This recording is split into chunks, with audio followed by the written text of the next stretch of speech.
If I had the magic wand, I would do things like, make housing affordable for people. Obviously with discrimination, if I could wipe out discrimination and prejudice, that would be like my dream. The literature shows that people have raised chemicals in their body that is damaging for heart and other aspects of health, and they've linked it to experiencing racism, for example. Looking at how the social aspects of people's lives have a real impact on their health and well-being, as well as the kind of classic messages of eating well and exercising and sleeping, etc. But these things in people's social lives have a big impact. When we did a project with Aboriginal people here living in Adelaide about their experiences of racism and the terrible impact on their health, I just was struck by how damaging that was for people. Illuminating the issue, coming up with things that maybe people didn't know. We had a lot of media coverage on that project, and people were really shocked. I mean, many of the Aboriginal people we spoke to weren't shocked in the sense that they knew it was an everyday part of their lives, but highlighting it for the community and looking at ways forward was a really good outcome of a piece of research. So we make a real effort in the research that we do to think about people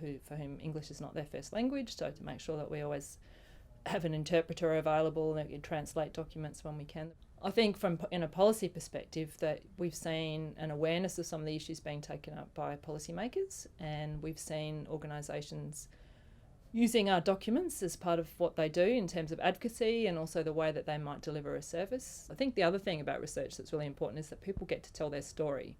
And that's really empowering for people as well, to be able to hear that their story's told. And that's why it's really important to work not just with people that are easy to access. It's a complex system out there, and unless you fix all parts of the system, just fixing one part of the system can mean that other parts of it are still affected in ways that can affect people's health and well-being.